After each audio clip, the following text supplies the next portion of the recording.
Well आप लोग कैसे हैं? अच्छे होंगे। आज मैं कुछ ऐसे इम्पोर्टेंट टर्म्स के बारे में आपको सिखाऊंगा जिसकी समुचित जानकारी बहुत कामयाबी देता है। पहला, परमाणु। परमाणु तो बहुत सुने। परमाणु या एटम होता क्या है? किसी तत्व का सबसे छोटा वह कण परमाणु कहलाता है जो अदृश्य होता है और इसके पास कोई आवेश नहीं होता है, अर्थात अनावेशित होता है, स्वतंत्र रूप से नहीं रह सकता है, उसे ही परमाणु कहते हैं। हर एक तत्व के अपने अपने परमाणु होते हैं। तो ये परिभाषा आपको अच्छी लगी होगी तो नोट कीजिए। परमाणु तत्व का सबसे छोटा आवेश रहित अदृश्य, अर्थात खुली आंख से हम नहीं देख सकते उसको, अदृश्य कण है जो स्वतंत्र अवस्था में नहीं रहता है। ये परमाणु ही रासायनिक प्रतिक्रिया में भाग लेते हैं और यौगिक बनाते हैं। ये परमाणु हो गया। अब मैं बताता हूं आपको परमाणु संख्या।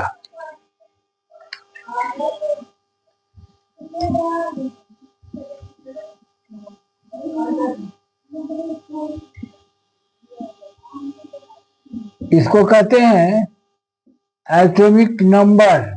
एटॉमिक नंबर, इसको जेड से सूचित करते हैं, जेड से। किसी तत्व के न्यूक्लियस में, किसी तत्व के परमाणु के न्यूक्लियस में प्रोटॉन की जितनी संख्या होती है उसे ही उस परमाणु की परमाणु संख्या कहते हैं। किसी परमाणु में जितना प्रोटॉन होता है उसके न्यूक्लियस में, ठीक उतने ही इलेक्ट्रॉन ऑर्बिट्स में घूमते रहते हैं। अर्थात प्रोटॉन की संख्या और इलेक्ट्रॉन की संख्या दोनों बराबर होती है। इसलिए हम कह सकते हैं किसी तत्व की परमाणु संख्या उसके न्यूक्लियस में उपस्थित प्रोटॉन की संख्या या उसके ऑर्बिट्स में घूमने वाले इलेक्ट्रॉन की संख्या के बराबर होता है। यही तो हुआ परमाणु का परिभाषा, यही हुआ परमाणु संख्या। इसे जेड से व्यक्त किया जाता है। जेड का मतलब क्या हुआ?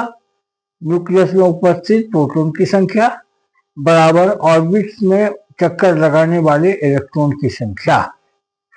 अब आपको मैं बताता हूं परमाणु के लिए द्रव्यमान संख्या क्या है।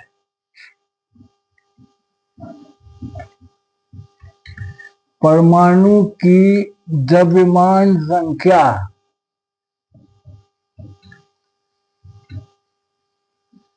इसको कहते हैं मास नंबर।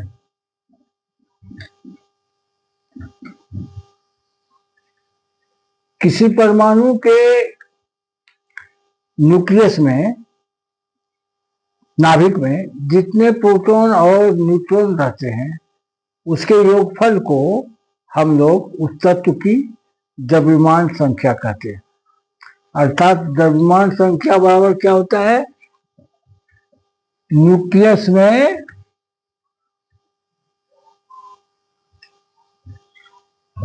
कुल प्रोटॉन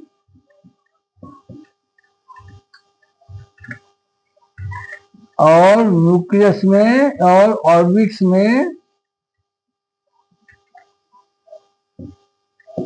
चक्कर लगाने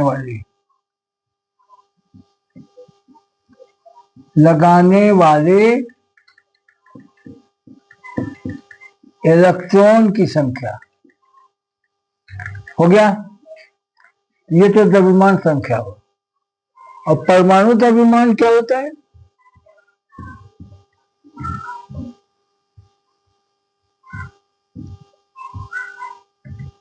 इसको कहते हैं एटॉमिक मास।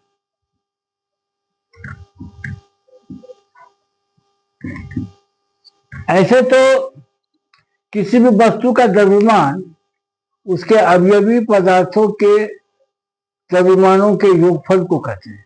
ऐसे ही परमाणु भी तो द्रव्यमान रखता है ना। इसलिए परमाणु का वास्तविक द्रव्यमान क्या है? उसके प्रोटॉन की संख्या, प्रोटॉन का द्रव्यमान, इलेक्ट्रॉन का द्रव्यमान और न्यूट्रॉन का द्रव्यमान सबको जोड़ दीजिए। मतलब प्रोटॉन का द्रव्यमान जोड़ न्यूट्रॉन का द्रव्यमान जोड़ इलेक्ट्रॉन का द्रव्यमान, जितना जोड़ के होगा वही होगा परमाणु द्रव्यमान। लेकिन इसको कैलकुलेट करते हैं कैसे? एएमयू से कंपेयर करके। एएमयू क्या है? एटॉमिक मास यूनिट है। एएमयू परमाणु के द्रव्यमान को मापने की इकाई है ना। ये क्या है कि किसी भी तत्व के एक परमाणु का द्रव्यमान एक एम से जितना गुना भारी होगा वही उसका परमाणु द्रव्यमान होगा। तो एएमयू क्या है? तो कार्बन 12 के एक परमाणु के द्रव्यमान के 12वें हिस्से को एक एएमयू कहते हैं। एक एएमयू होता है 1/12 of mass of an atom of C12, यही होता है। इसका वैल्यू होता है 1.66 इंटू 10⁻⁻24 ग्राम, इतना होता है। इसलिए इसी से तुलनात्मक होता है परमाणु द्रव्यमान। किसी तत्व का परमाणु तो बहुत छोटा होता है, कैसे पकड़िएगा, कैसे तोलिएगा? तो आप इमेजिन कीजिए किसी तत्व का एक परमाणु एक एमयू से जितना गुना भारी होगा वही संख्या उसकी परमाणु द्रव्यमान होगी। लिखिए, किसी तत्व के एक परमाणु का द्रव्यमान वह संख्या है जो बतलाती है कि उसका एक परमाणु एक एएमयू से कितना गुना भारी है। इसको हम लिख सकते हैं इसे परमाणु द्रव्यमान। लिखिए, परमाणु द्रव्यमान बराबर तत्व के एक परमाणु का द्रव्यमान बचे एक एएमयू, ऐसे ही निकालते हैं। ये कंपेरेटिव मास है 1 एएमयू का। एक एएमयू से कंपेयर कीजिए, जितना संख्या आएगी वही उसका। जैसे सोडियम का परमाणु द्रव्यमान 23 है। इसका अर्थ हुआ सोडियम का एक परमाणु एक एएमयू से 23 गुना भारी है। 23 गुना भारी, समझ गए आप? हो गया। अब आता है टर्म ग्राम परमाणु। ग्राम परमाणु मतलब किसी भी तत्व के परमाणु द्रव्यमान को हम जब ग्राम में व्यक्त करते हैं उसे उस तत्व का हम लोग ग्राम परमाणु कहते हैं। इसे दूसरे शब्दों में उस तत्व का एक मोल भी कहते हैं। समझ गए आप? किसी तत्व के परमाणु द्रव्यमान को जब हम ग्राम में व्यक्त करते हैं, if we denote the mass of atomic mass of an element in gram, this expression is called 1 gram atom और 1 mole of element।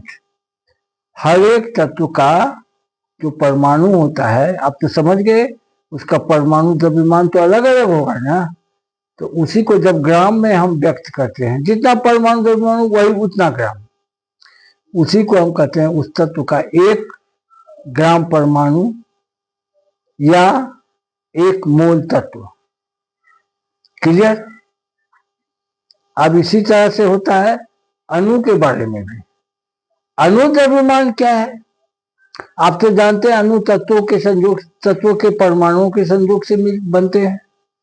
तो किसी तत्व के एक अणु में विभिन्न तत्वों के परमाणुओं का जो द्रव्यमान रहता है उसको जोड़ दीजिए, वही उसका अणु द्रव्यमान होगा। लेकिन इसको कैलकुलेट कैसे करते हैं? वही कंपैरेटिव मास है। किसी तत्व का एक अणु एक एएमयू से जितना गुना भारी होगा, यही संख्या उसका अणु द्रव्यमान कहलाएगा, मोलिकुलर मास कहलाएगा। Example, water. वाटर का मोलिकुलर मास होता है 18।